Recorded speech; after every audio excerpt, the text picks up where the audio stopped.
अब अगर हमें ये याद है तो हम सीधे सीधे बता सकते हैं कि यार ये कैसा शुगर होगा, नॉन रिड्यूसिंग शुगर होगा, क्योंकि दोनों जो इंपॉर्टेंट कार्बन है, C1 जो ग्लूकोज का है वो एल्डिहाइड ग्रुप वाला है, और C2 जो फ्रक्टोज का है वो कीटोन ग्रुप वाला है।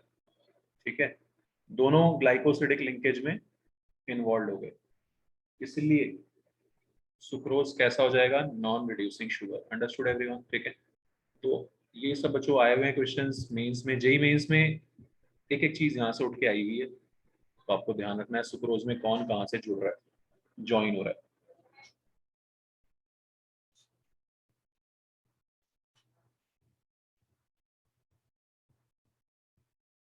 उसके बाद माल्टोज में क्या क्या ज्वाइन हो रहे हैं, C1 और C4, सेम ग्लूकोज के, ग्लूकोज का C1, C4 दूसरे ग्लूकोज के C4 से ज्वाइन हो रहा है। तो इसमें एक एक ग्लूकोज का C1 तो फ्री हो गया ना, कार्बन फ्री हो गया, तो ये रिड्यूसिंग शुगर हो जाएगा। ठीक है, तो इतना सा फंडा है, अगर दोनों इंपॉर्टेंट कार्बन ग्लाइकोसिडिक लिंकेज में चले गए तो नॉन रिड्यूसिंग शुगर, और अगर एक भी फ्री है तो वो रिड्यूसिंग शुगर। क्लियर है बच्चों? ठीक है, अभी आप देखोगे जेई मेंस के क्वेश्चन में था माल्टोज का स्ट्रक्चर पहचानना था, माल्टोज का स्ट्रक्चर हमें पहचानना था। तो आपको अगर ये भी याद है कि C1 और C4 ज्वाइन हो रहे हैं ग्लूकोज के, ठीक है, और अल्फा ग्लूकोज के, तो आप सीधे देखते ही बता दोगे कि जिसमें OH नीचे है वो क्या होता है, अल्फा होता है। ठीक है, तो उसमें जो दो ऑप्शन, चार ऑप्शन थे उसमें दो में OH नीचे था, दो में OH ऊपर था, तो OH ऊपर वाले हटा दिए सबसे पहले। तो क्लियर है, समझ में आ रही बात बच्चों? ठीक है, और फिर एक ऑप्शन में तीनों में 1 2 3 तीनों में OH नीचे थे, तो वो गड़बड़ हो जाएगा, क्योंकि आपको पता है ग्लूकोज में एक OH ऊपर होता है ना। तो ये सब आपको ध्यान रखना है, स्ट्रक्चर जैसे बनाना हमने सीखा है ग्लूकोज का। क्लियर है, समझ आ रहा है प्रज्ञा? Any doubt? समर्थ, पलक, कोई डाउट? तो C1 और C4 ज्वाइन होते हैं, इसलिए ये रिड्यूसिंग शुगर है माल्टोज। इतना शायद हमने लिख भी लिया था, है ना। यस और सर। एक जेई मेंस में क्वेश्चन आया था कि भाई लैक्टोज में कौन किससे ज्वाइन होता है। C1 of galactose joins with C4 of glucose, ये बच्चों याद करना ही करना होगा, जो भी एनसीईआरटी में लिखा हुआ है सीधे सीधे ही।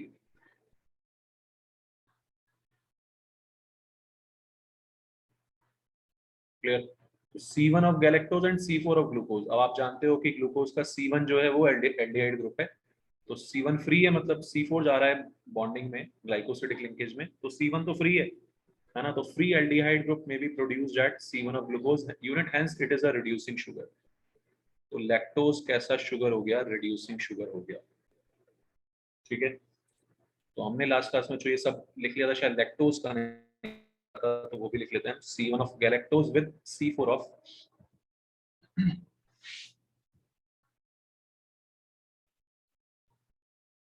थर्ड और लास्ट जो डाइसैकेराइड हमें याद रखना है, डाइसैकेराइड जो दो को जोड़ने से बनता है, ज्वाइन करने से, उसमें C1 of galactose joins with C4 of glucose, ये दोनों ग्लाइकोसिडिक लिंकेज में जाते हैं।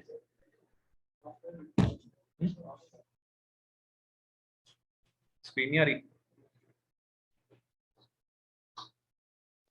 सर एनसीईआरटी शो हो रही है। एनसीईआरटी शो हो रही है? Okay.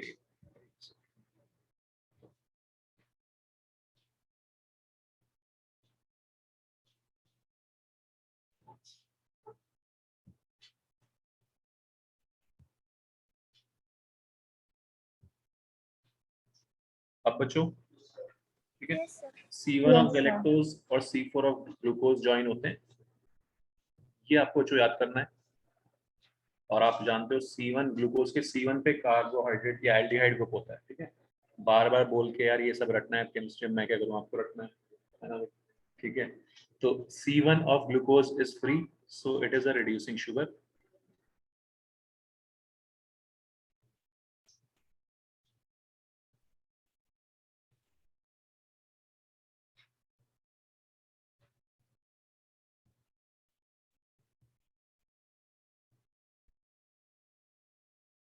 क्लियर है एवरीवन? ओके, तो बच्चों वैसे तो ये कार्बोहाइड्रेट वाला हमारा पोर्शन हो गया है ना, बट हमारे पास बैठे हैं दो स्टूडेंट्स, तो बोल रहे हैं थोड़ा सा रिपीट करा दो। तो मैं थोड़ा सा रिपीट करा रहा हूँ ग्लूकोज का स्ट्रक्चर वगैरह, फिर से एक बार बता रहा हूँ जो स्टार्टिंग से है ना, फिर हम प्रोटीन स्टार्ट करेंगे। तो देख लो भाई ध्यान से, कैसे याद रखना है। CHO ग्लूकोज में 4 डंडियां बनानी है, 4 कायरल कार्बन है, HOH, OHH, HOH, HOH। सबसे पहली चीज ये straight chain structure of glucose. एक जेई मेंस में क्वेश्चन था बच्चों की, फ्रक्टोज क्या है, वो कीटो हेक्सोज है ना, ग्लूकोज क्या है, वो एल्डो हेक्सोज है। ये सब मैंने बता दिया था आपको। एल्डिहाइड ग्रुप है और 6 कार्बन है, एल्डिहाइड ग्रुप है और 6 कार्बन है, इसलिए ग्लूकोज को क्या बोलते हैं, एल्डो हेक्सोज। क्लियर। डी बोलते हैं क्योंकि OH राइट साइड में है ना, सबसे दूर वाले कायरल कार्बन पे OH राइट साइड में है, तो डी ग्लूकोज। और ये डेक्स्ट्रो रोटेटरी होता है, लाइट को क्लॉकवाइज रोटेट करता है, इसलिए डी प्लस ग्लूकोज बोलते हैं। सबसे पहली बात ये। ठीक। फिर साइक्लिक स्ट्रक्चर बनाने के लिए इस OH ग्रुप का अटैक होता है CHO पे, हेमी एसिटल रिंग बनती है साइक्लिक। ठीक है,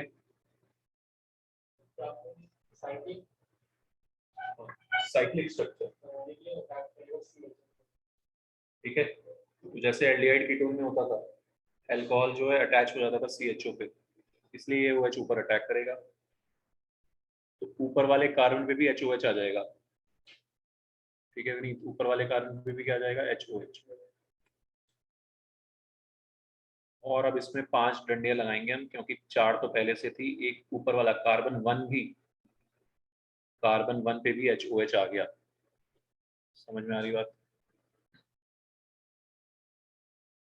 2, 3, 4, 5, 6, कार्बन 1 पे भी HOH आ गया। ठीक है, ये 4 बार बनाओगे स्ट्रक्चर तब जाके याद होगा। फर्स्ट कार्बन पे H और OH की पोजीशन डिफरेंट हो सकती है, क्योंकि अटैक ऊपर से भी हो सकता है प्लेन पे, और अटैक नीचे से भी हो सकता है। तो देयर आर 2 पोजीशंस, एक में H लेफ्ट में, OH राइट में। ठीक है, बाकी सब तो एज इट इज है। HOH सेकंड पे, OHH, HOH, H, और ये हमें जोड़ देना है। साइक्लिक रिंग को दिखाने का तरीका है ये, फर्स्ट कार्बन से। समझ में आ गई बात विनीत। जिसमें, अच्छा तो 2 बनते हैं इसमें, दूसरा ही बना लेते हैं पहले। दूसरे में भी सेम, 5 डंडियां, 4, 5, ओ से ज्वाइन किया फर्स्ट कार्बन पे। अब फर्स्ट कार्बन पे यहाँ पे डिफरेंस होगा, OHH है ना। दो पोजीशन, 2 आइसोमर्स बनेंगे जिनको एनोमर्स बोलते हैं। क्या बोलते हैं इनको, एनोमर्स। ये सब डेफिनेशन है ही आपके नोट्स में एनोमर्स की। And C1 is anomeric carbon, यहाँ पे C1 जो है वो एनोमरिक कार्बन है, जहाँ पे एल्डिहाइड ग्रुप था।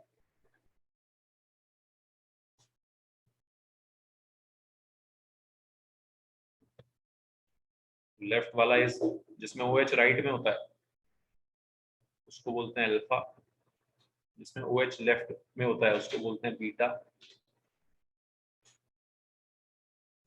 पूरा नाम हो गया इसका अल्फा डी प्लस ग्लूकोज।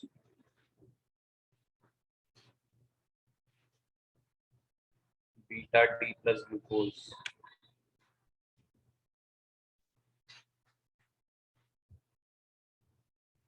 ये हो गया जो ग्लूकोज के स्ट्रक्चर्स। इनके हैवॉर्थ प्रोजेक्शन, कौन से प्रोजेक्शन, हैवॉर्थ।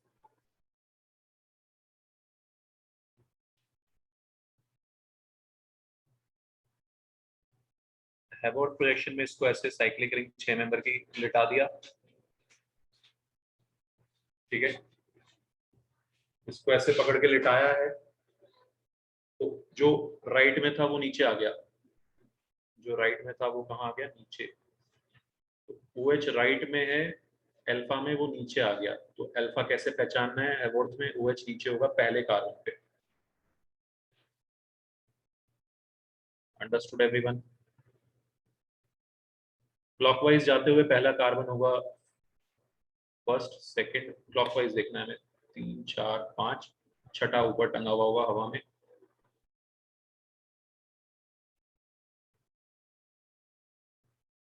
ठीक है, समझ आ रहा है? तूने मिस की थी शायद ही क्लास।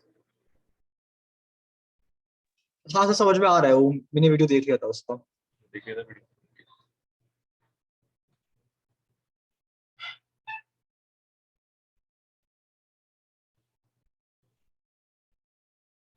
ठीक है, तो HOH, इसमें थर्ड कार्बन पे उल्टा OH, लेफ्ट वाला ऊपर, राइट वाला नीचे, फिर HOH, इस तरह से बन गया जो क्या,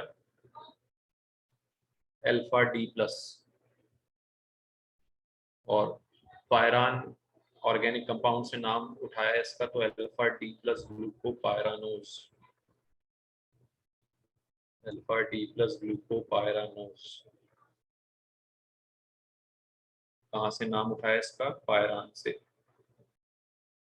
6 member ring along with oxygen को मिला के 6 मेंबर रिंग वाला बंदा है पायरान, वहां से बायो वालों ने नाम उठाया इसका।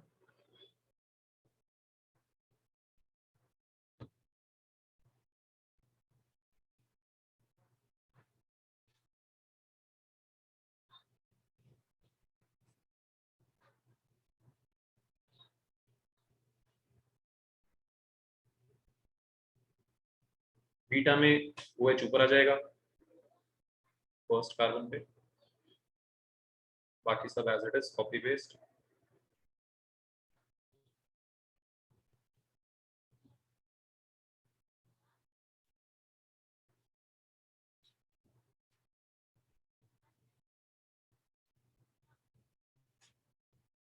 Beta D plus glucopyranose,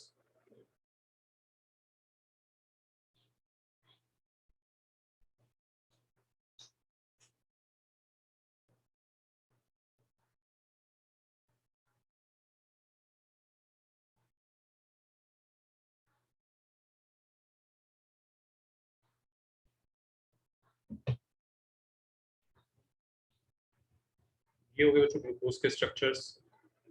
same काम हमने फ्रक्टोज में करना है।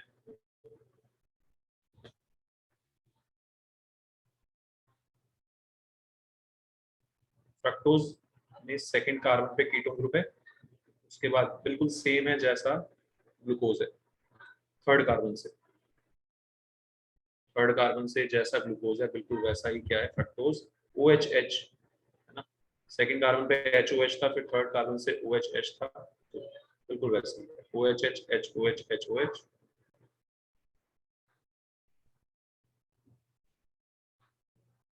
ये भी D है क्योंकि OH राइट साइड में है।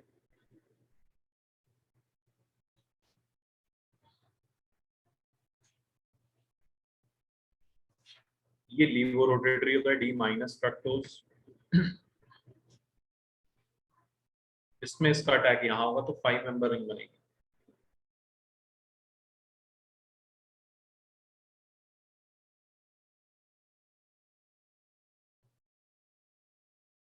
क्या बनेगी? 5 मेंबर रिंग।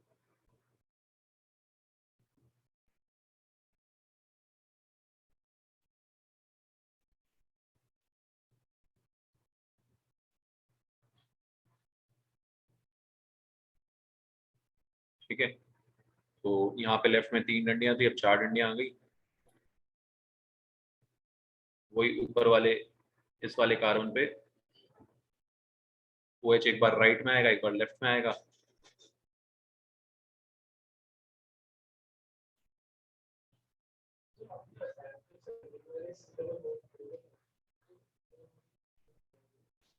ऊपर वाले पे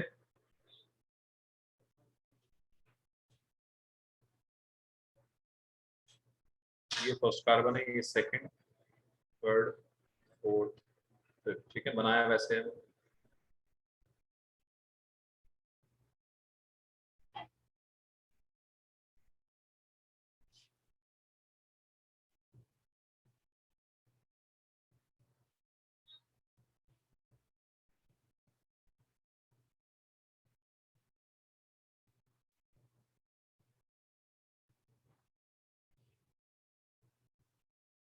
सबसे इम्पोर्टेंट चीज जो यहाँ पे स्ट्रक्चर्स हैं, उसके अलावा रिएक्शंस आप थोड़ी बहुत याद कर ही लोगे, जो रिएक्शंस लिखी थी इसकी।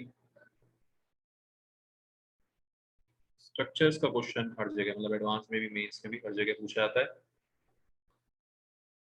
अल्फा डी माइनस फ्रक्टोफ्यूरानोज है ना, इसका नाम फ्यूरान से उठा है, फ्यूरान कंपाउंड से, बीटा डी माइनस फ्रक्टोफ्यूरानोज।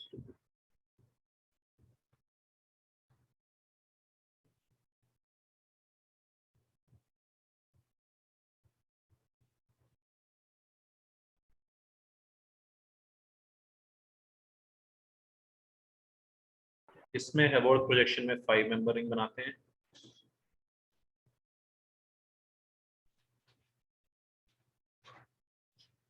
ठीक है, तो राइट में वो नीचे, अल्फा में OH नीचे,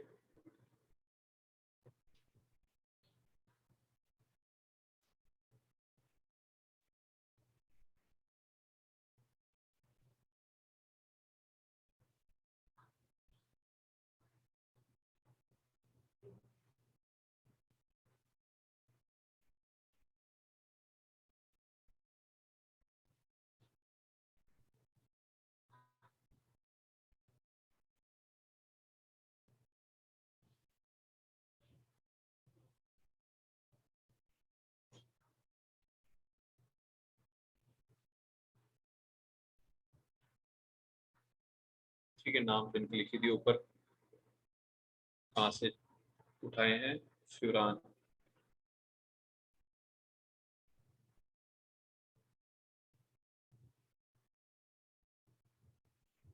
ये सब स्ट्रक्चर याद करने के बाद, ठीक है, जो स्ट्रक्चर याद करने के बाद फिर आपको क्या रखना है कि डाइसैकेराइड्स कैसे बनते हैं, सुक्रोज कैसे बनता है, ग्लूकोज और फ्रक्टोज को जोड़ के ग्लाइकोसिडिक लिंकेज से, है ना। किससे? Glycosidic linkage. ग्लाइकोसिडिक लिंकेज कुछ नहीं है, OH OH ग्रुप जुड़ जाएंगे तो पानी उड़ा देंगे उनका, OH OH ग्रुप उड़ा के, मतलब ज्वाइन कर देंगे पानी उड़ा के। ठीक है,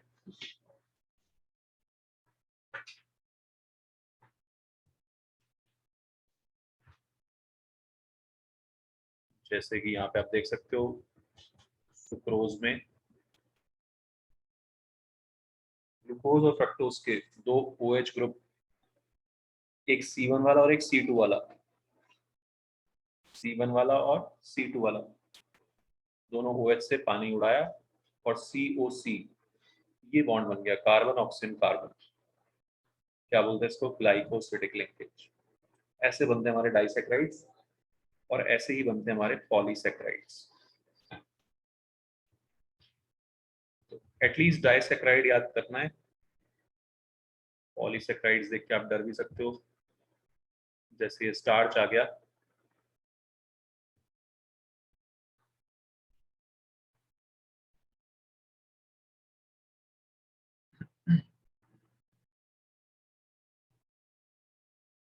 ठीक।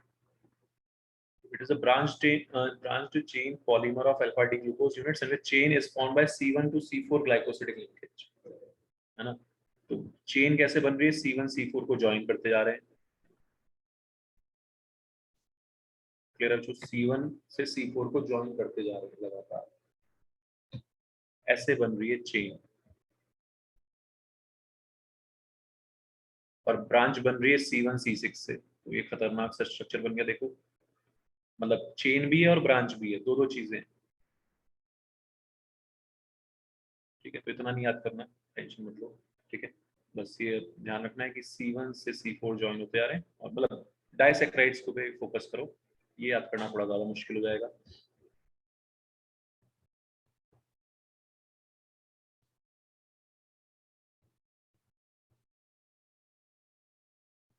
ठीक है, नेक्स्ट चीज अब पढ़ेंगे हम बच्चों आज, प्रोटीन्स।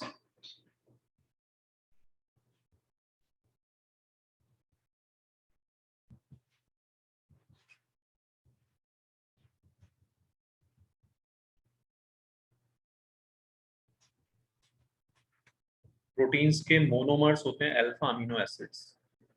मोनोमर्स मतलब जिनको ज्वाइन कर करके प्रोटीन बनेगा,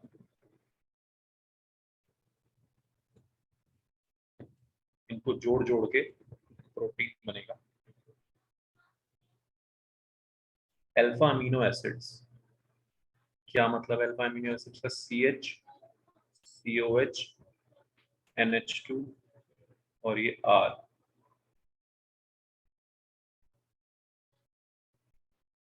ठीक है, तो कार्बोक्सिलिक एसिड ग्रुप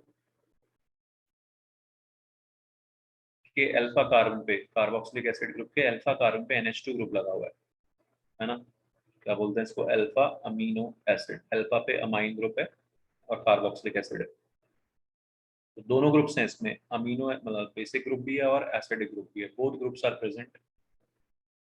फिर एम्फोटेरिक है, ये कैसे नेचर का है? एम्फोटेरिक, एसिड के साथ भी रिएक्ट कर सकता है, बेस के साथ भी, because both groups are present, acidic and basic.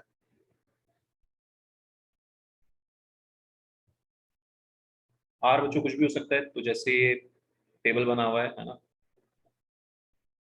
Bio वालों ने तो याद रख के रखे होंगे, टेबल बना हुआ है, इसमें 20 नेचुरल अमीनो एसिड्स हैं, 20 क्या है यहाँ पे? Natural amino acids. ठीक है, तो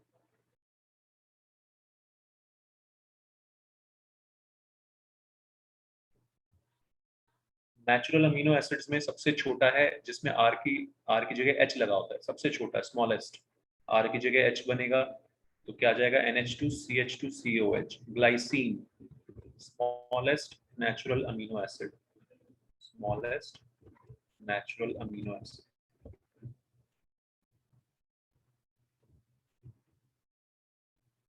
ऑलराइट एवरीवन, ठीक है। ये इकलौता ऐसा है जिसमें कायरल कार्बन नहीं है, क्योंकि कार्बन पे 2 H सेम हो गए। समझ तो सब लोग ये बात?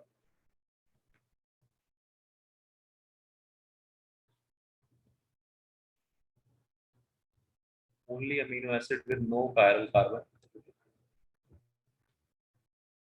बाकी सब में कायरल कार्बन होगा, क्योंकि कार्बन पे चारों ग्रुप्स डिफरेंट बन जाएंगे।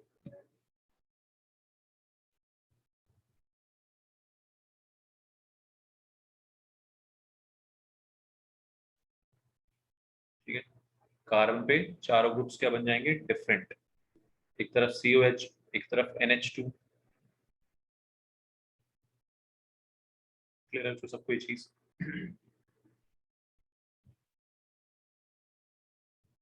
तो ये जो बना हुआ है यहाँ पे नेचुरल अमीनो एसिड का स्ट्रक्चर, ये भी इंपॉर्टेंट है। COH, NH2, HR, ये ऐसे ही नहीं बना दिया अपनी मर्जी से। सारे जो अमीनो एसिड्स होते हैं ना, बायो वाला को तो पता ही होगा, सारे जो अमीनो एसिड्स होते हैं वो एल एल कॉन्फ़िगरेशन होता है उनका, with respect to NH2। NH2 हमेशा लेफ्ट साइड में आता है।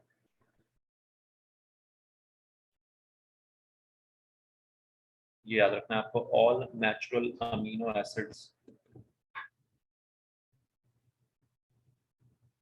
Have L configuration, left side में। NH2 कहाँ है? लेफ्ट साइड में। क्लियर है? समझ में आ रही बात? तो ऐसा क्वेश्चन भी आया हुआ है कि भाई 4 ऑप्शन दे दिए, उसमें से आपको पहचाना था इसमें से नेचुरल अमीनो एसिड क्या है, तो सिर्फ आपको कॉन्फ़िगरेशन चेक करना था। Understood everyone? लेकिन ऐसे ही नहीं है, कार्बन चेन जो हमने लगाई है, ऊपर COH ग्रुप है, नीचे एल्काइल ग्रुप जो भी आ रहा है, और NH2 और H की पोजीशन, NH2 लेफ्ट में, H राइट में, इस तरह से ध्यान से देखो इसको। All natural amino acids have L configuration. समझ में आ गया इसको सबको? ये चीज का मतलब, सबका एल कॉन्फ़िगरेशन होने का मतलब।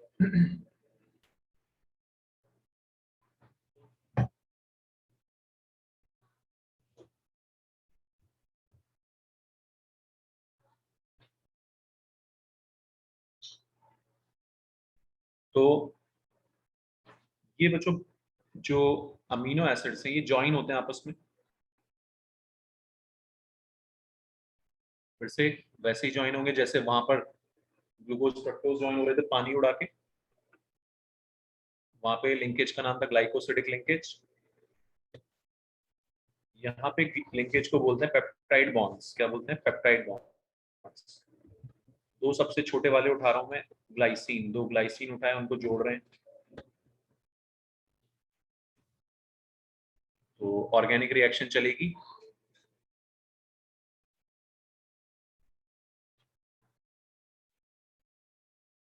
ऑर्गेनिक रिएक्शन चलेगी, पानी उड़ा देंगे इसमें से। बात समझ आ रही है? OH COH ग्रुप का और NH2 का H। ऑलराइट, ये बनेगा स्ट्रक्चर ऑफ, जुड़ने के बाद जो स्ट्रक्चर बनेगा वो कुछ ऐसा बनेगा जो CONH CH2COH। ऑलराइट, सर ये ये जो क्वेश्चन CONH है बीच में, उसको बोलते हैं पेप्टाइड बॉन्ड, है ना? क्या बोलते हैं इसको? Peptide bond.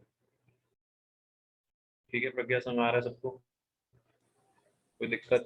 वाले कायली, लस्सी, सब आते ही आप लोगों को, तो बायो वाला होता है ना पेप्टाइड बॉन्ड या पेप्टाइड लिंकेज बोलते हैं इसको।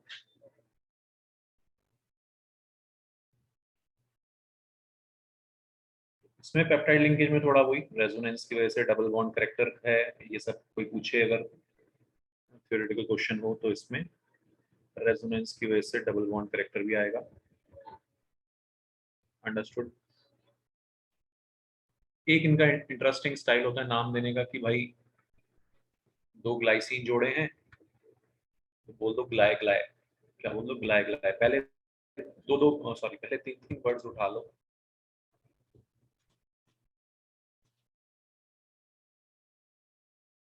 ठीक है, ग्लाइसिन।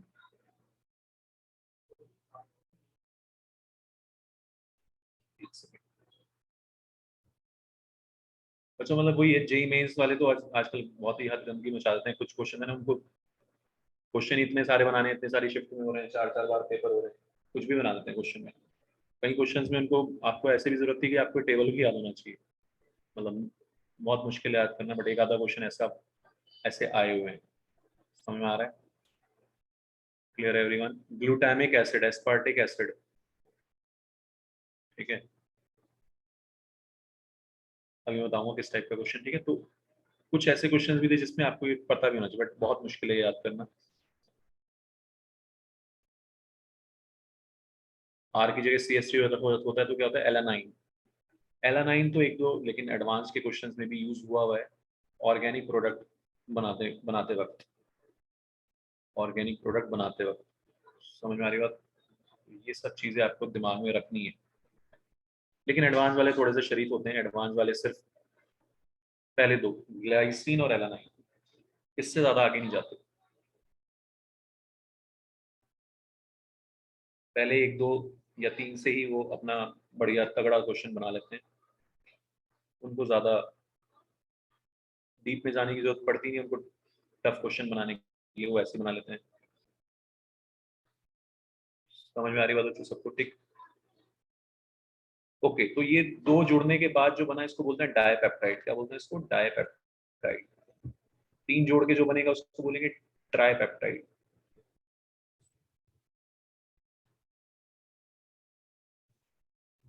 डाइपेप्टाइड में दो amino acids joined by one peptide linkage, है ना? पेप्टाइड लिंकेज कितनी होगी? दो को जोड़ने के लिए कितने बॉन्ड बनेंगे? पेप्टाइड एक। ये आपको ध्यान रखना है बच्चों।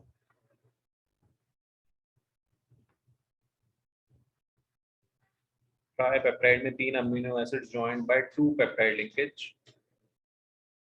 सिमिलरली टेट्रापेप्टाइड में चार amino acids joined by three peptide linkage.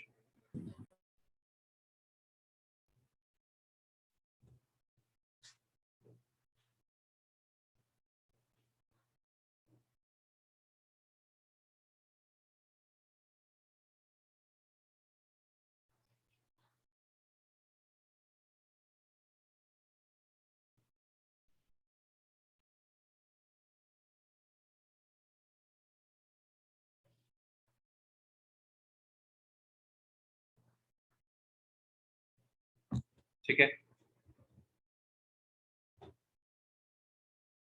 ये टर्म्स, इन टर्म्स के ऊपर जैसे क्वेश्चन है ना, तो आईटी के ऊपर में, एडवांस के ऊपर में जनरली मैथ्स घुसा देते हैं। जैसे एक क्वेश्चन था कि एक डेका पेप्टाइड है ना, डेका पेप्टाइड, डेका मतलब 10, तो डेका पेप्टाइड में 10 जुड़ रहे होंगे, कितने पेप्टाइड बॉन्ड से जुड़ेंगे? 9 से। मैं पूछा कि भाई डेका पेप्टाइड का जब हम हाइड्रोलिसिस करेंगे ना, डेका पेप्टाइड का आपको मास दे दिया, पूछा हाइड्रोलिसिस करने के बाद कितना मास बनेगा। तो बच्चों जैसे ही पानी उड़ा के बना है पेप्टाइड बॉन्ड, जब हम इसका हाइड्रोलिसिस करेंगे तो पानी जुड़ जाएगा इसमें वापस। समझ में आ रही सबको बात? ठीक है, CONH पे पानी जुड़ जाएगा, तो कितना पानी जुड़ेगा? जितने पेप्टाइड बॉन्ड्स होंगे। अंडरस्टूड? तो 9 पेप्टाइड बॉन्ड्स रहेगा पेप्टाइड में, तो 18 इंटू 9 इतना मास ऐड हो गया उसमें। ठीक है, इस तरह के मतलब मैथ्स लगा के क्वेश्चन बना दिया कि भाई बताओ फाइनल मास कितना होगा। समझ में आ रहा है? सिर्फ क्या पता होना चाहिए? डेका पेप्टाइड का मतलब पता होना चाहिए, और उसमें कितने पेप्टाइड लिंकेज होंगे वो पता होना चाहिए। ठीक है, समझ आ रही बात? Any doubt? No sir.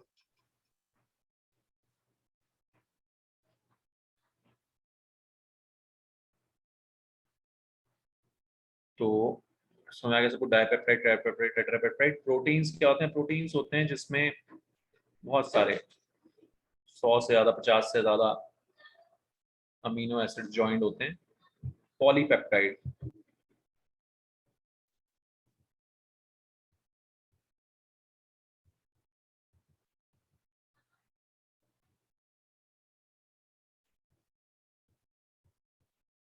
ठीक है, जैसे ये पैराग्राफ में लिखा हुआ है, ये सब the third amino acid combines to a dipeptide, the product is called a tripeptide. ठीक है, when the number of such amino acids is more than 10, then the products are called polypeptides. A polypeptide with more than 100 amino acid residues having molar mass higher than 10,000 U is called a protein. ठीक है, जो समझ आ रही बात सबको? और इसलिए ये हमारा मैक्रोमोलिकुलर कोलॉइड था, याद है सबको? मैक्रोमोलिकुलर कोलॉइड था कोलॉइडल सॉल्यूशन में।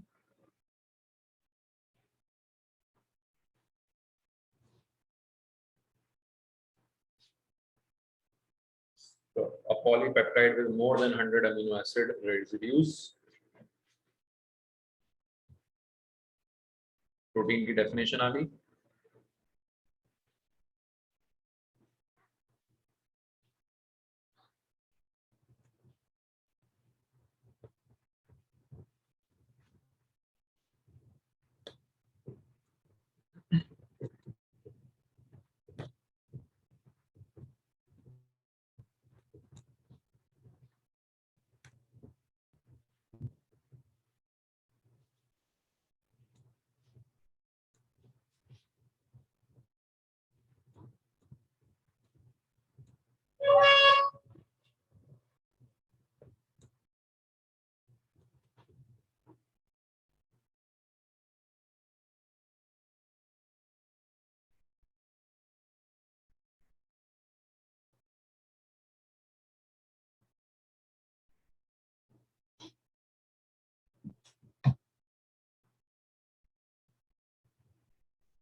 Clear everyone? ठीक है, तो प्रोटीन का मतलब समझ आ गया, अल्फा अमीनो एसिड्स क्या होते हैं वो समझ में आ गया। तो एक क्लासिफिकेशन होता है अमीनो एसिड्स का,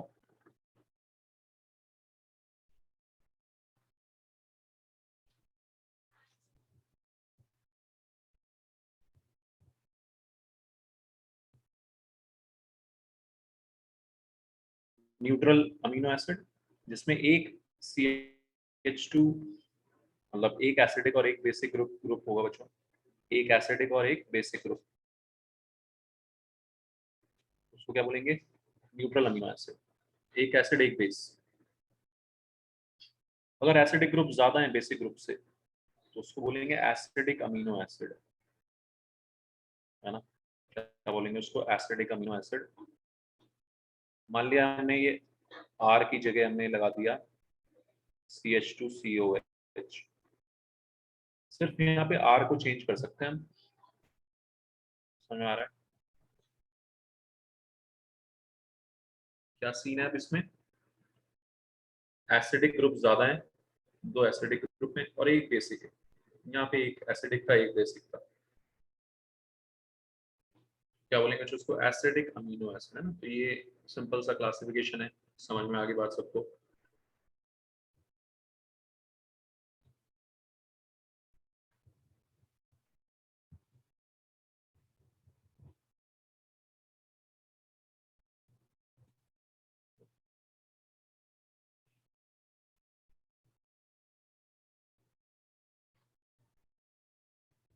When acidic groups are more than basic groups,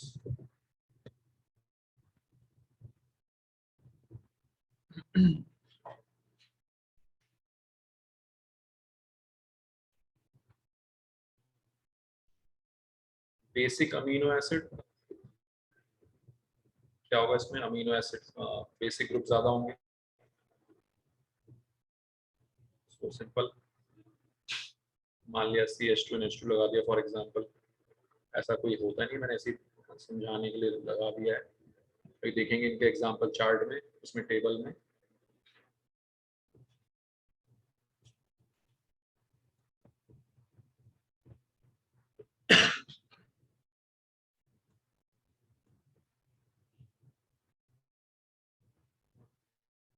जी,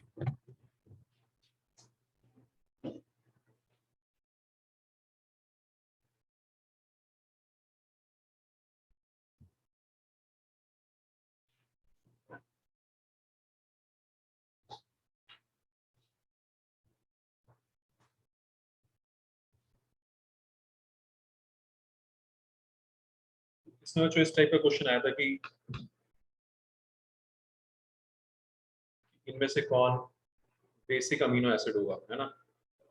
और नाम लिखे हुए थे उसमें, एस्पारागाइन, ग्लूटामिक एसिड, एस्पार्टिक। ये तो समझ आ रहा था कि ग्लूटामिक एसिड और एस्पार्टिक एसिड नाम से ही एसिडिक है, लेकिन बेसिक कैसे समझ में आएंगे यार नाम से, है ना। आर्जिनाइन, लाइसिन, ये सब बेसिक हैं जिनमें NH2 ग्रुप ज्यादा है। समझ में आ रहा है सबको? ये सब आर लगे हुए, आर लिखे हुए, ये सब क्या लिखे हुए बच्चों? आर। जिनमें NH2 ग्रुप है वो बेसिक हो जाएंगे, जिसमें COH है वो एसिडिक हो गया। समझ में आ रही है बच्चों बात? Any doubt?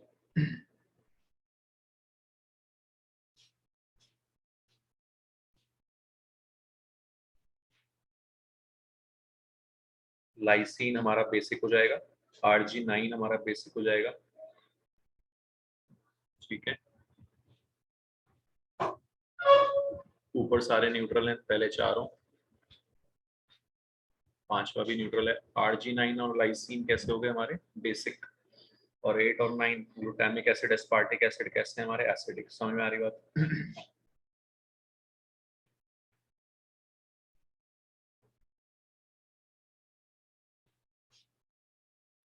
Arg9 काफी ज्यादा बेसिक हो जाएगा, है ना, क्योंकि उसमें 3 NH2 दिख रहे हैं आपको लगे हुए, Na, मतलब ये सब है ना। तो इस पे क्वेश्चन आया हुआ है, देखेंगे बाद में किस टाइप के। क्लियर बच्चों? सबको समझ आ गया यहाँ तक की कहानी?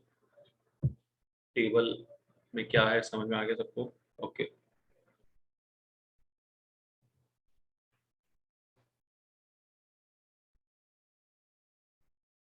तो अमीनो एसिड्स के पॉलीमर्स होते हैं हमारे प्रोटीन्स, पॉलीपेप्टाइड्स।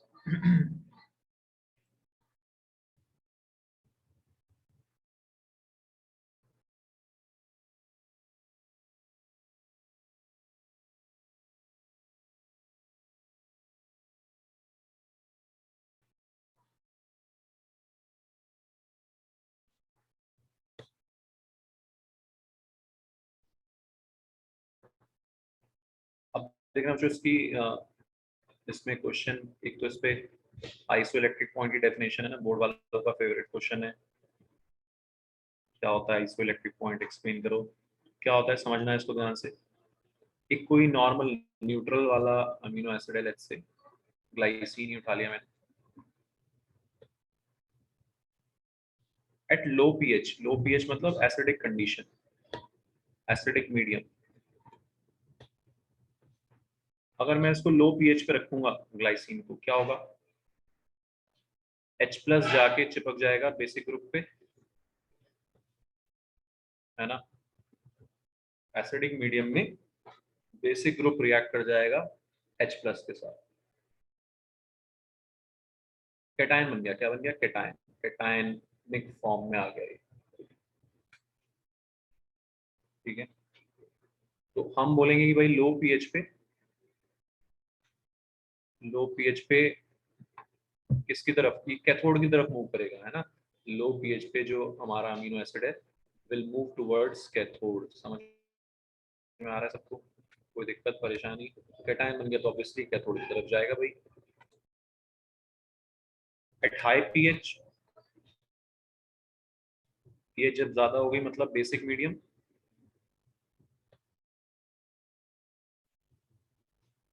पीएच जब ज्यादा होगी तो बेसिक मीडियम, बेसिक मीडियम में क्या होगा? एसिडिक ग्रुप रिएक्ट करेगा सिर्फ, CO माइनस बन जाएगा। एनायनिक, क्या बन गया? ये एनायनिक फॉर्म में आ गया, एनायन बन गया। तो किधर की तरफ मूव करेगा? एनोड की तरफ। अंडरस्टूड?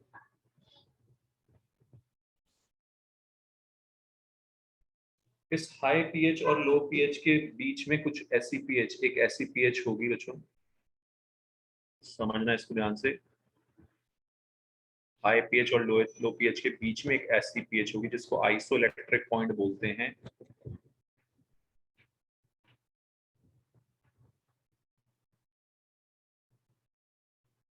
ये ज्विटर आयनिक फॉर्म में, ज्विटर आयन। ज्विटर आयन क्या होता है? दोनों कैटायनिक पार्ट और एनायनिक पार्ट, दोनों पार्ट होते हैं।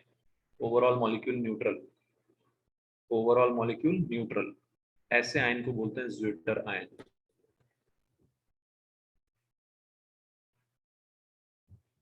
बीच में एक ऐसी पीएच आएगी बच्चों जिसमें amino acid zwitter ionic form में आ जाएगा। Understood?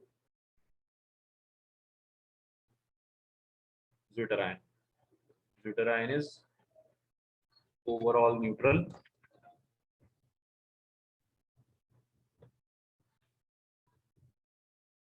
despite having cation and anion, है ना? ऑर्गेनिक में भी था ये, अमाइंस वाले चैप्टर में, सल्फोनिक एसिड की नाइट्रेशंस, सल्फोनिक एसिड, सल्फोनेशन जब कराया था अमाइन का, वो एनिलिन का, सॉरी।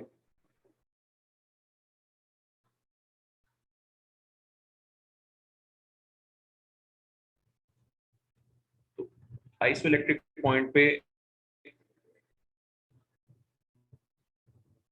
हमारा अमीनो एसिड मूव नहीं करेगा किधर की तरफ भी,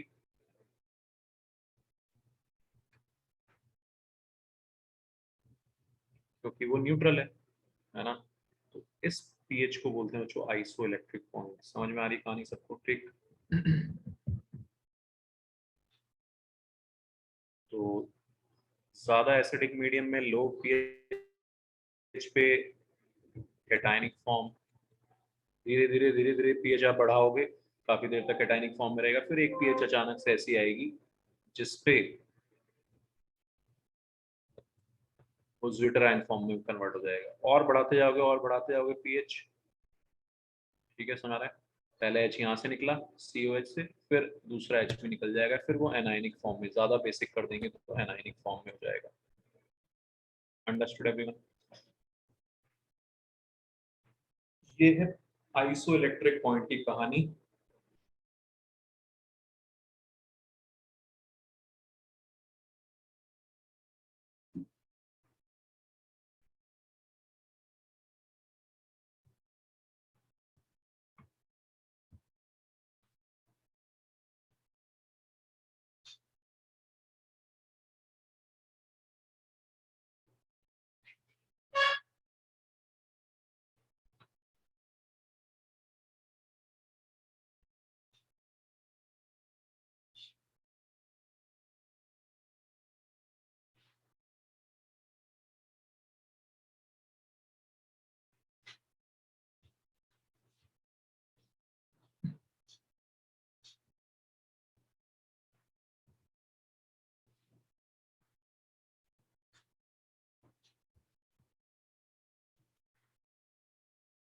ठीक है, तो ये पीएच, इस पीएच का फॉर्मूला होता है आपका, अगर आपको आयनिक इक्विलिब्रियम में याद हो तो, एम्फोटेरिक का जो फॉर्मूला होता था pk1 प्लस pk2/2 या pka plus pkb/2 in this case. Understood everyone? ये फॉर्मूला होता था आपका आयनिक इक्विलिब्रियम में एम्फोटेरिक सॉल्ट्स के लिए। इसका pkb और इसका pk, उन दोनों का एवरेज निकाल देंगे, that will be the value of isoelectric point. वो एडवांस में इस टाइप के 1-2 क्वेश्चन आते हैं, आप लोग करोगे कहीं से प्रैक्टिस, डाउट्स पूछोगे तो बताएंगे, है ना?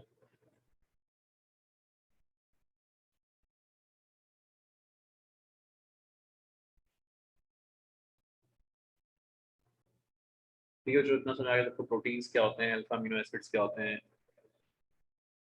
ग्लूटाराइन क्या होता है, ये सब कहानी आपको याद रखनी है।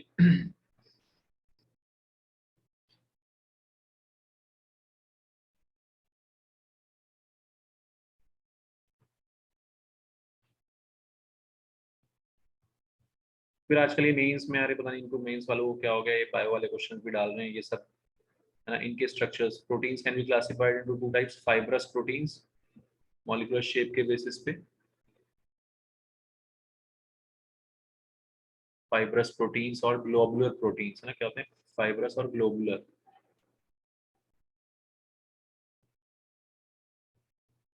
When polypeptide chains run parallel and are held together by hydrogen and disulfide bonds, H bonds से जुड़े होते हैं आपस में।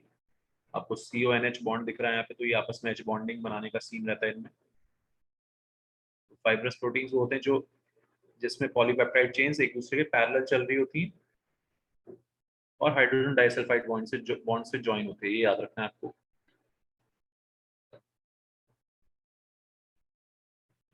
ग्लोबुलर प्रोटीन्स में वो हेलिक्स पॉलीपेप्टाइड्स कॉइल अराउंड, एक दूसरे के अराउंड कॉइल हो जाते हैं, क्योंकि वह स्फेरिकल शेप, स्फीयर जैसे बन जाते हैं। ठीक है, दिस ग्लोबुलर प्रोटीन्स का मतलब क्या है? When chains of polypeptides coil around two give a spherical shape, गुच्छे ऐसा बन जाते हैं। They are usually soluble in water. Insulin and albumins are the common examples of globular proteins. Clear है बच्चों इतना सबको? ठीक है, तो on the basis of shape, shape के बेसिस में, एक में पैरेलल चल रहे हैं और एक में स्फेरिकल शेप में आ गए।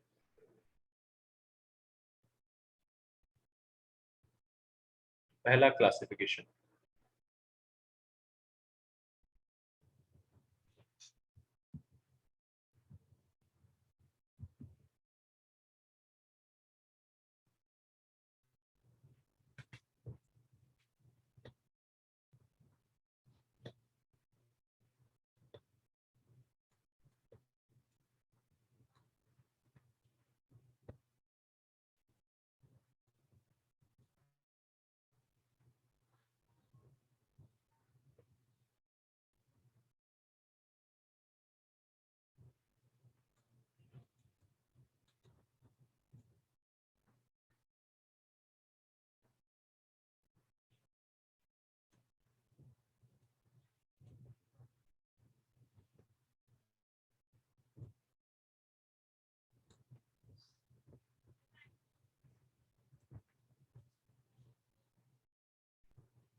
ठीक है बच्चों, समझ आ गया सबको इतना?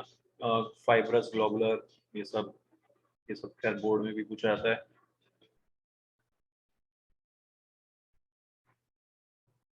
एग्जाम्पल पूछ सकते हैं कि भाई है ना, ये इंसुलिन और एल्ब्यूमिन किसके, ग्लोबुलर, मुझे भी नहीं याद है सब क्या है चीजें।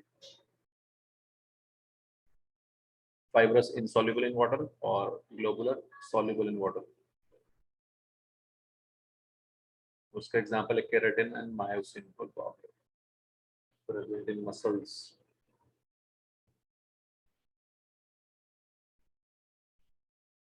लिख देते हैं, सभी लिख रहे हैं दोस्त।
ठीक है, तो उसके बाद फिर और क्या है इसमें स्ट्रक्चर्स में, वो प्राइमरी स्ट्रक्चर, सेकेंडरी स्ट्रक्चर होते हैं। Primary structure of proteins, secondary structure. Primary structure में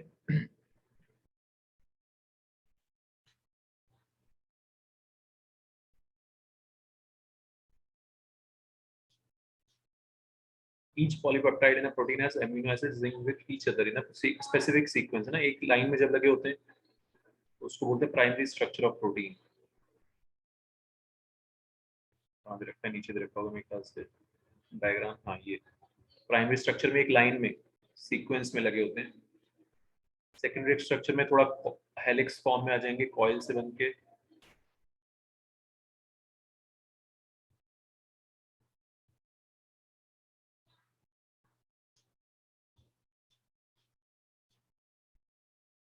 अल्फा हेलिक्स, बीटा। इसका मतलब ये है कि डीएनए में सेकेंडरी स्ट्रक्चर होता है प्रोटीन का। ओके, किसमें, डीएनए में? जी। ओके, डीएनए में सेकेंडरी स्ट्रक्चर होता है प्रोटीन का। हाँ, ये सब बताते रहो यार, जो भी आप लोगों को आता है बायो वाले को, है ना, ये चीज में बताते रहो। तो सेकेंडरी में अल्फा हेलिक्स और beta pleated sheet structure. These structures arise due to the regular folding of the backbone of due to H bonding between। हाँ तो बच्चों, ये अभी जो मेंस के क्वेश्चन है उसमें एक सिंपल सी चीज ये पूछी थी कि अल्फा हेलिक्स स्ट्रक्चर का रीजन क्या होता है, तो उसमें सिंपल सा एक आंसर था, हाइड्रोजन बॉन्डिंग। बस इतना आता है केमिस्ट्री वालों को, और ज्यादा हमें नहीं सोचना कि क्या रीजन है। एच बॉन्डिंग, आपस में एच बॉन्ड्स बन रहे हैं, इस वजह से उसका अल्फा हेलिक्स स्ट्रक्चर आ रहा है। समझ में आ रही बात?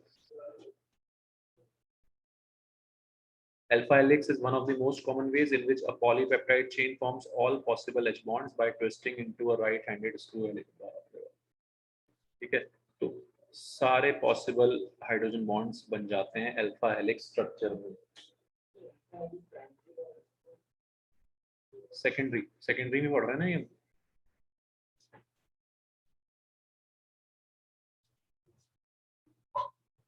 सेकेंडरी में पढ़ रहे हैं ना भाई, ये है ना।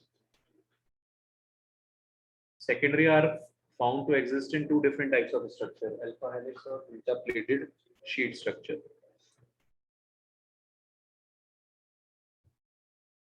टर्शरी में further folding of this secondary hydrogen, fold करते जा रहे हैं बेचारों को, है ना। पहले एक लाइन थी, फिर उसको हेलिक्स फॉर्म में लगाया, फिर अब वो बहुत सारे हेलिक्स ज्वाइन हो गए। टर्शरी स्ट्रक्चर बन गया। देखो ये टर्शरी स्ट्रक्चर नीचे गंदा सा,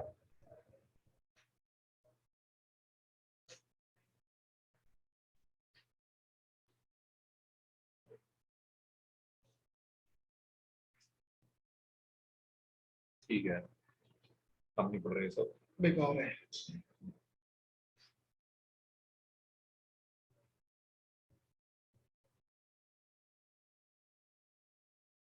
कैसे पढ़ लेते हैं यार ये लोग, बहुत गंदा है तो।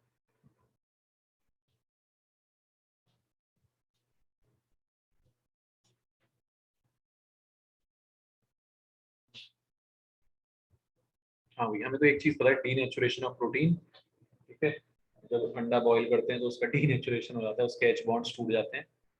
जो अल्फा हेलिक्स स्ट्रक्चर था वो खत्म हो जाता है क्योंकि उसके एच बॉन्ड्स टूट जाते हैं। ठीक है, तो protein found when a protein in its native form is subjected to physical change like change in temperature or chemical change like change in pH, H bonds are disturbed. Due to this, globules unfold and helix get uncoiled and protein loses its biological activity. This is called denaturation of protein. ठीक है, तो या तो हम गर्म करते हैं, उसको उबालते हैं, बॉईल करते हैं, या फिर pH में चेंज करके, दोनों तरह से denaturation of protein, H bonds टूट सकते हैं।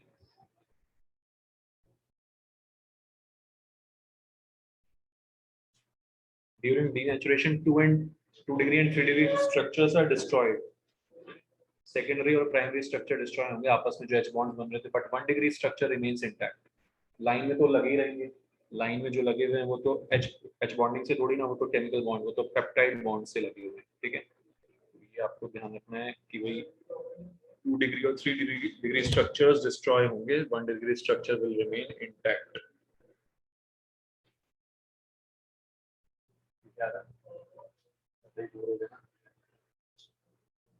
ठीक है, जो कतई बोर हो गए ना, चलो ठीक है ना।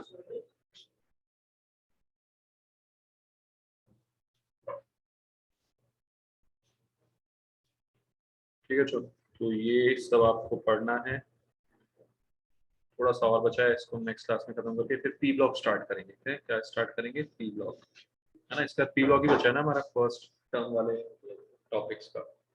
Yes sir. P block start करेंगे, तो इतना पढ़ी रखा है, ऐसा कह रहा है। ठीक है, चलो, okay, bye everyone. Thank you sir.